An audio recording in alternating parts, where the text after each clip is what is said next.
Tantor Audio, a division of Recorded Books, presents Raya by Mahsa Rahmani Noble, narrated by Siiri Scott.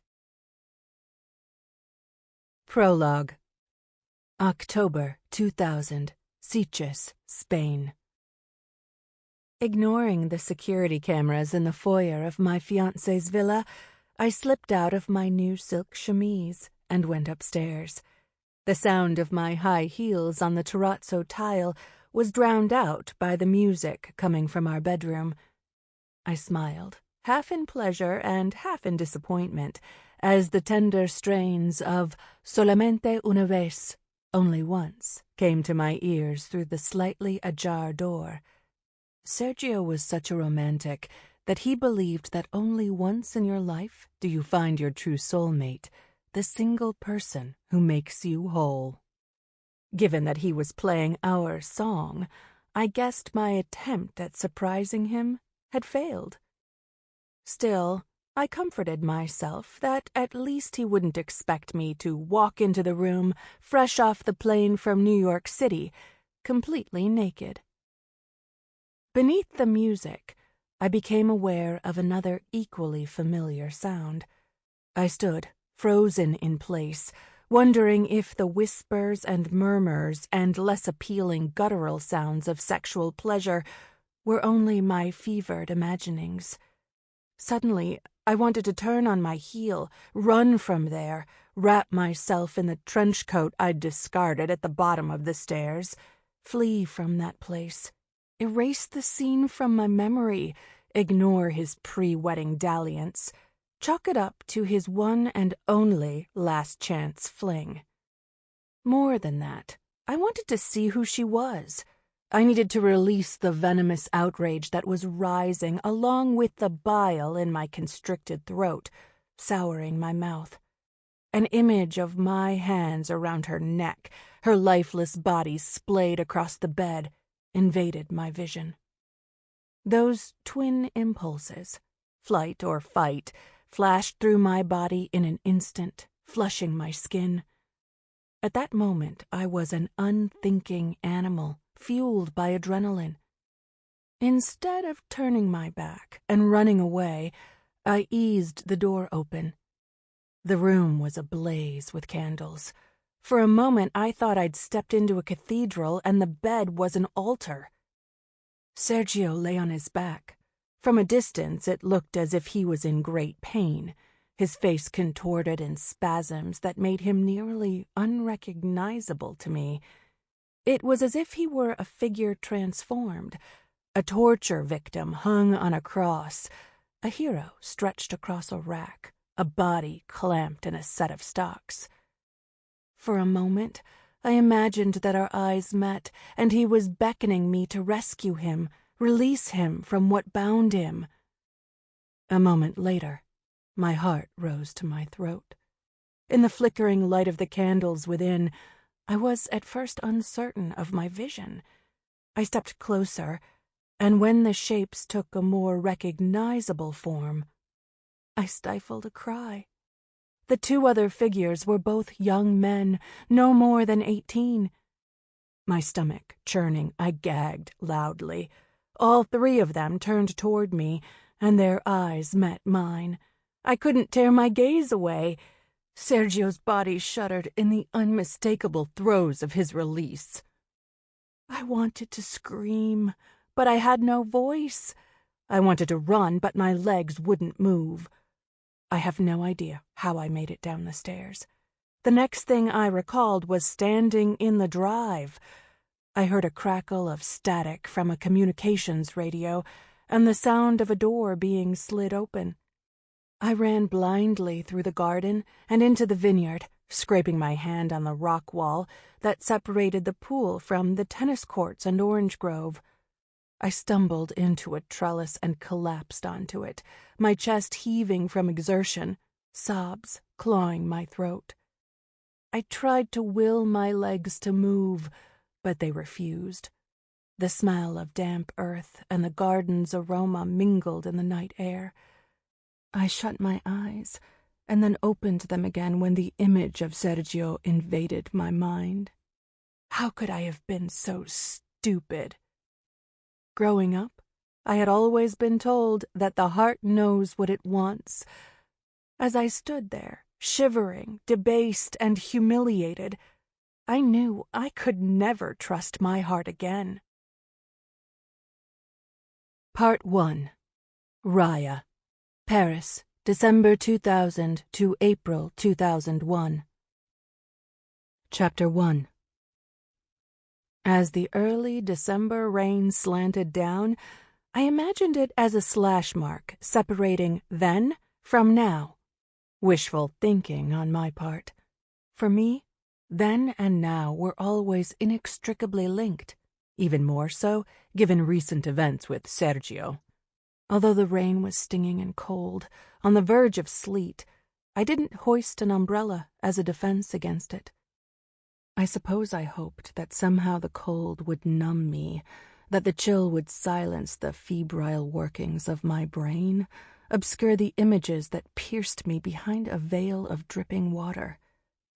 In the month since I'd uncovered Sergio's deception, I'd fled one former object of tangled desire and was in pursuit of someone else, someone whom I thought might help me sort out the answer to the question that clung to me like my sodden clothes.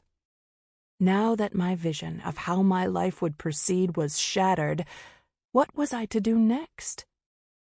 I'd just exited the metro at Abbesse, my heart still beating quickly after climbing the narrow spiral of stairs that led to Rue Yvonne Latec.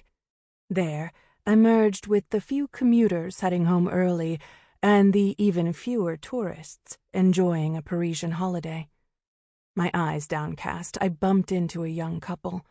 I looked up and mumbled an apology, but their only response was to offer a cell phone to me.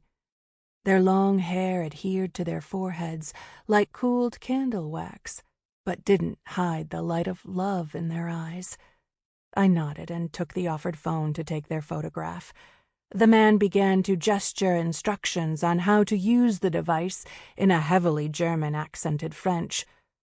Although I'm Persian and not of Parisian ancestry, I wasn't surprised that he made that assumption. In recent weeks, my already somewhat fair skin had gone even more sallow from lack of sleep and sunlight. "There's no need," I said to him in German. "I know how to use this." I reached into my jacket pocket and showed them my own. "You're from Germany?" His quizzical expression was no doubt a result of my non-Germanic appearance. I shook my head. "It's complicated." They didn't press the issue. Instead, they inclined their heads in an A-frame and flashed their newlywed smiles. They thanked me, and I shrugged and looked away, grateful that the rain and my tears were indistinguishable. Walking away, their enormous umbrella was a red daub of paint receding in an impressionistic mist. Later, while sharing their honeymoon photo with friends, would they recall our encounter and wonder at the brief intersection of their lives and mine? I made my way to the funicular that would carry me up to Sacré-Cœur. Gazing up into the rain, seeing the cars trundling their way skyward, I made a quick decision and began the long trek up the stairs. I'd decided that given the unexpected turn my life had taken, I would go with the flow, as the expression went. Since my turn had been for the worst, I decided that I should simply assume things were going to be difficult for the foreseeable future. Each step was, if not painful or hard, a little penance. The fact that I was on my way to a Catholic cathedral and was thinking of a mild form of self-flagellation was not because of my own religious inclinations. Rather, the man who had just thrown me into a tailspin had owned one of the great design firms in Spain, everything from architecture to interiors, packaging to postcards. His work had aroused my interest in Moorish influences on the arts and design. Less than 3 months ago, I'd traveled from Manhattan to Barcelona, where we'd spent a few hours at La Sagrada Familia, Gaudi's great and as yet incomplete masterwork of a cathedral. We watched as Sergio's crews applied gold leaf to a few of the pillars in the forest-like nave. Although the place was crowded with workers and tourists, the site was woodland quiet and soothing, the only sounds a few murmurs and the occasional rasp of a trowel. We held hands, and he genuflected and crossed himself, even though the building was not yet consecrated.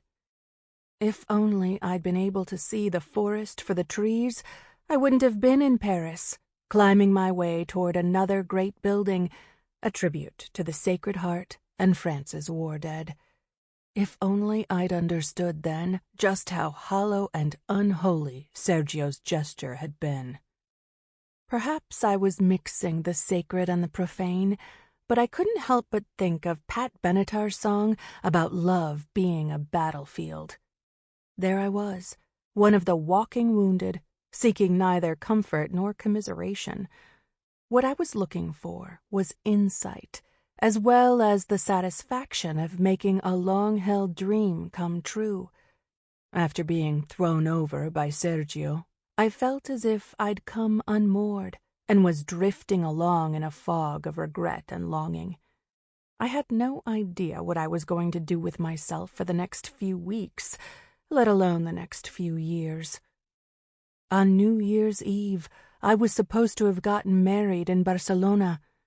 Since that event was no longer on my calendar, I needed something to occupy both my days and my mind. More than that, I needed to figure out how I was going to go on with my life. Although I hadn't told anyone the real reason why I'd canceled the wedding, my friends implored me to return from Barcelona to New York, where I could be immersed in sympathy and comfort. But right now, I preferred to be alone. The very foundations of everything I'd ever believed in were shaken. How could I have been so wrong about someone I thought I knew so well? I had to re-examine everything I'd ever believed in, everything I'd taken for granted. I had some acquaintances in Paris as well, but I hadn't gotten in touch with them yet. This seemed like a place where I could be anonymous for a while, until I figured things out. Since I'd run away from Spain in complete shock, I'd had no clothes other than the ones on my back. My closet, as well as my identity, had become melded with Sergio's, and now I felt completely lost. As the limousine carried me back to the airport in Barcelona on that horrid evening, wending its way through the streets of the city that rightfully was known as the Saint-Tropez of Spain, I wondered about the woman after whom I'd been named. Ever since I was a little girl, I was fascinated by the stories I'd heard of Soraya Esfandiary Bahktiari, a distant relative who had once been the Queen of Iran. Like most little girls, I'd gone through a princess phase of my own, fueled by fairy tales and my family's desire to let me know that I was special. Our sharing a name, Raya was a shortened form of Soraya, and an endearment her father used frequently, had been a burden when I lived among Persian families in Iran. The presumption seemed to be that my parents must have been compensating for some fault in my character, and were hoping to give me a kind of leg up over others by linking me to this legendary figure in our culture. There may have been a bit of jealousy involved as well. Though we certainly weren't as wealthy or influential as Soraya's family, before the revolution we were solidly upper middle class, secure in our future, and grateful that Iran had provided us with so much to be thankful for. The events that unfolded marked another before-after in my life, one more act of betrayal, acted out on a larger scale. Later, as a young woman and having fled Iran with my family, I realized that though I learned as much as I could about Soraya, what I knew of her amounted to little more than basic biographical information. That was fine with me then. All that Iran and Soraya meant for me and my family was a veil of sorrow, a bit of black lace through which one peered, mindful that dark forces were always at work and must be respected, that in aspiring to rise too high, one risked a greater fall. Now that I felt there was little left to lose, and my life had entered a phase very much like what Soraya had experienced in her failed marriage to the Shah, I wanted to reach out to her. Maybe in hearing firsthand from a woman who'd suffered a heartache far greater than my own, I'd be able to shake my fear that I would wind up as she had, an emotional vagabond, doomed to carry her grief and regret with her always, a woman both fleeing from and completely held prisoner by her past. As I climbed toward the top of Montmartre, the fog increased, matching both my mood and my sense of dislocation. My mother had made some preliminary inquiries on my behalf, trying to find out if Soraya was still living in the same section of Paris where she'd been residing in semi-seclusion for some time. Mama had not heard back from anyone, and she told me that I needed to be patient, but of course I couldn't be. That was why I found myself wandering the neighborhood outside Sacré-Cœur, the view of Paris at my feet obscured in clouds, the object of my desire equally shrouded in mystery. At one point, I walked down a street near the Lapin Agile, and for a moment I imagined that I caught a glimpse of her. A woman stood in a small cemetery across from the cabaret.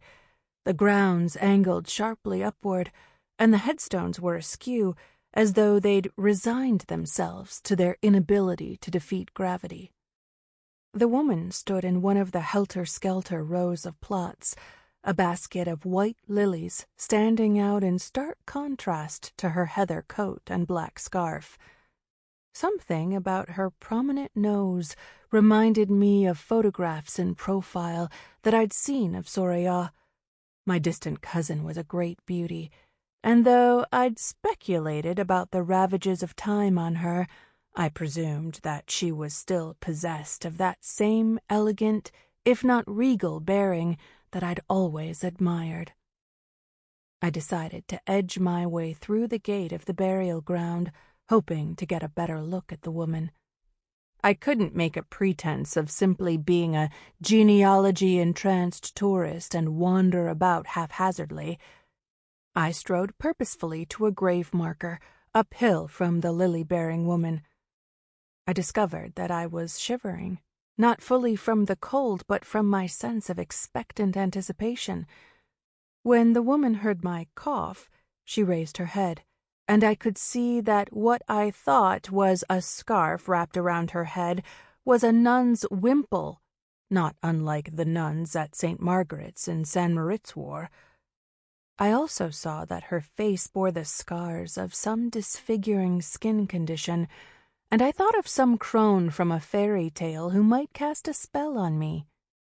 Startled, I blanched and blinked my eyes like a just-woken child. I scurried away, even more downhearted than when I had set out that morning, berating myself for how silly I'd been.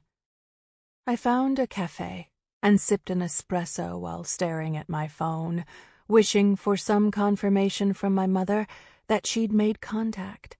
I had hoped that soon I'd be sitting across from Soraya, hearing all the details of her great triumph and ultimate humiliation. The phone's screen remained blank, but my mind did not.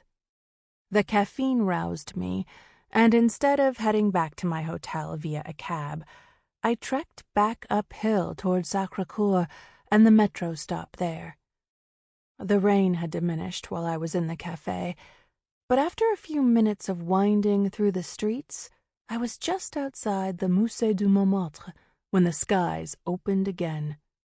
With my head bowed against the onslaught, the rain ran in cold rivulets down my neck and back. Whether it was the caffeine I'd ingested on an empty stomach, or the beginning signs of a flu, I felt lightheaded and weak.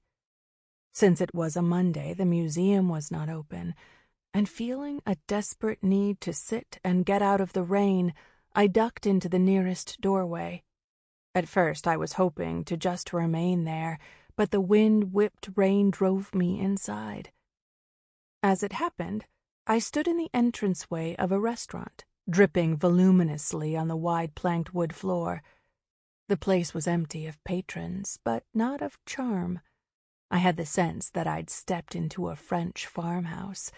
A fire blazed in a stone hearth, and white Christmas lights dripped from a fragrant pine tree.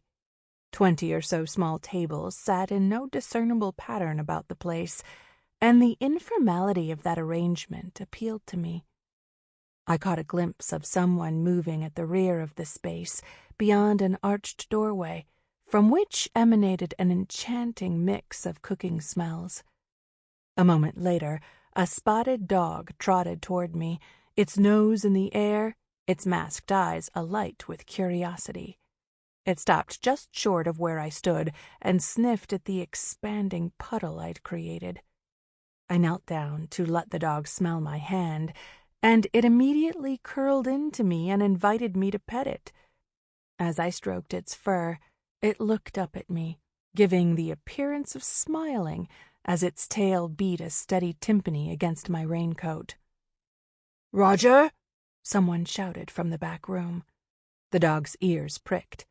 I stopped petting him, and he looked at me, seemingly aghast at my insolence. I resumed my attentions. After the call came a second time, I said, "He's out here, monsieur." The man who'd been calling for the dog came bustling out of the kitchen, pulling his arms through a cardigan as he approached. As he entered into the firelight, I could see that he was what the English call a ginger. His reddish hair was tightly curled around a pleasant face. His smile was gap-toothed and broad, and the soothing timbre of his voice seemed in keeping with the environment. "I'm so sorry," he said as he took Roger by the collar. "He thinks he's the maitre d'. If I could actually get him to seat you and hand you a menu, that would be one thing." He stopped, and his expression went from amused to alarmed. His sharp intake of breath seemed to fill the room. "Listen to me babbling on while you stand there sodden and no doubt shivering." He stepped behind me and said, "Please let me help you get this off." "Thank you very much," I said, shrugging out of my coat.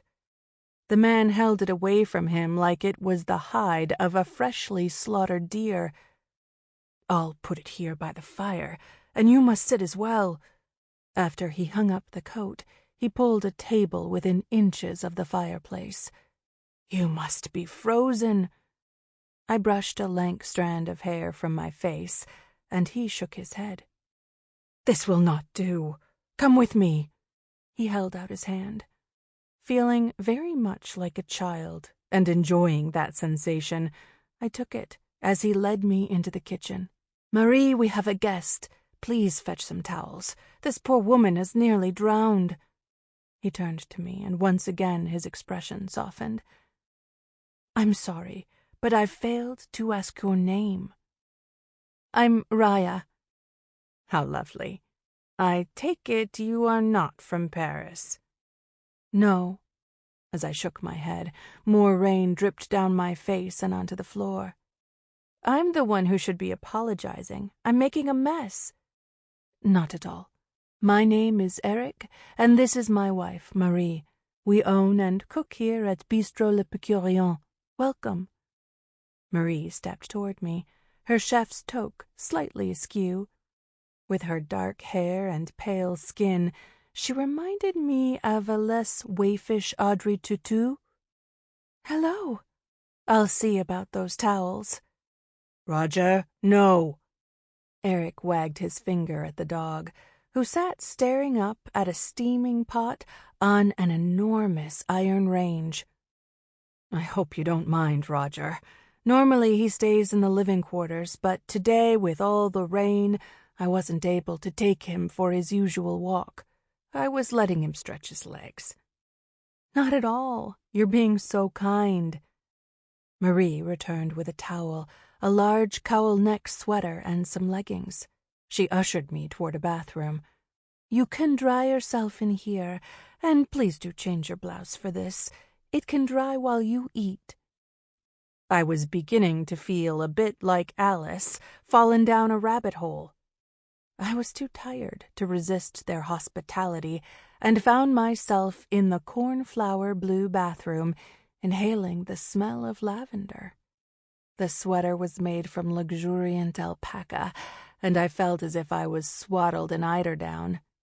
At first I was hesitant about removing my jeans and pulling on the leggings, but none of what they'd offered seemed in any way immodest. I had been feeling the universe's indifference all day, and it was nice to know the opposite still existed. When I left the bathroom, Eric took my wet clothes and hung them near the stove. Then he led me back to the fireside table. A glass of wine and a basket of bread awaited me. "I thought a red would be best, but let me know if you'd like white." I took a sip and felt the warmth trickle down my throat. "This is wonderful, thank you." Eric pointed toward a blackboard framed with holiday lights. The menu was written out in white chalk. "This is our luncheon menu." He pulled up the sleeve of his cardigan to consult his watch. "I'm afraid we won't be serving dinner for another 2 hours." I scanned the offerings, trying to think of the last time I'd allowed myself to eat a full meal. I came up blank.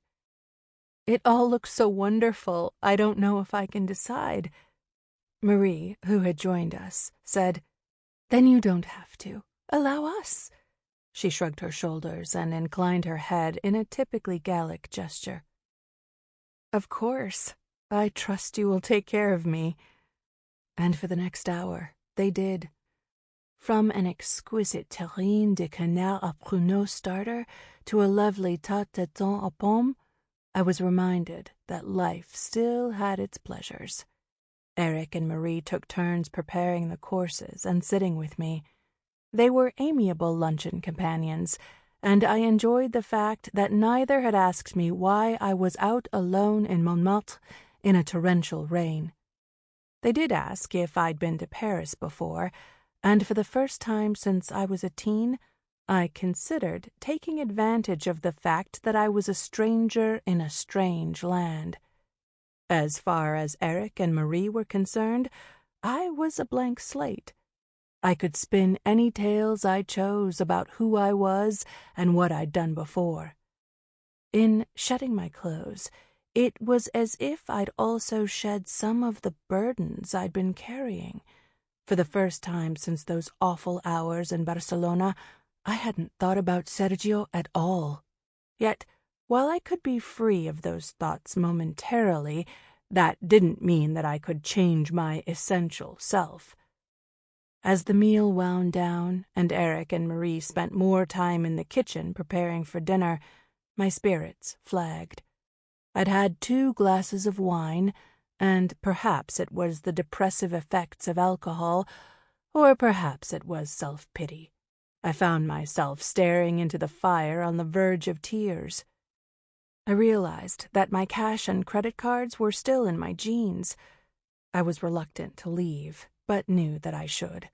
Eric and Marie had been wonderful hosts, taking me in and caring for my needs, much like Sergio had done, until he decided to cast all that aside. After things ended so horrifically, I'd vowed that I'd go back to being the independent woman I'd been, not allowing myself to be tended to by anyone. This afternoon had reminded me of the pleasures of having some choices made for you. The simple act of not having to decide what to eat, having the food prepared, recalled those deeper pleasures of Sergio's companionship and love. My mother always told me that I was far too headstrong to ever find a man. We were coming up on the second year of a new century, and I was still haunted by the beliefs of my Persian.